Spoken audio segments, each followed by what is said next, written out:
আসসালামু আলাইকুম এভরিওয়ান। চলো আজ আমরা শিখে যাই কিভাবে ডেসিমাল নাম্বারকে বাইনারি নাম্বারে পরিণত করা যায়।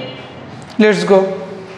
মনে করো আমাদের একটা সংখ্যা আছে 50, এটাকে আমরা বাইনারিতে নিয়ে যাব। সেক্ষেত্রে আমরা 2 দিয়ে ভাগ করে ফেলবো। 25 এটা হচ্ছে ভাগফল, ভাগশেষ যেহেতু নেই এটা হলো 0, অর্থাৎ এটা ভাগফল, এটা ভাগশেষ।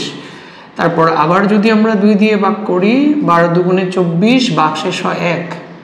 আবার যদি 12কে 2 দিয়ে ভাগ করি 6, ভাগশেষ 0। আবার যদি 6কে 2 দিয়ে ভাগ করি 3, ভাগশেষ 0। আবার যদি আমরা 2 দিয়ে ভাগ করি 1, ভাগশেষ 1।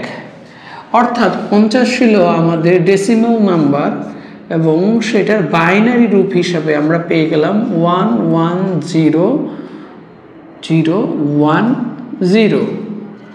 শিখে গেলাম কিভাবে একটি ডেসিমাল নাম্বারকে বাইনারি নাম্বারে পরিণত করতে হয়। ধন্যবাদ।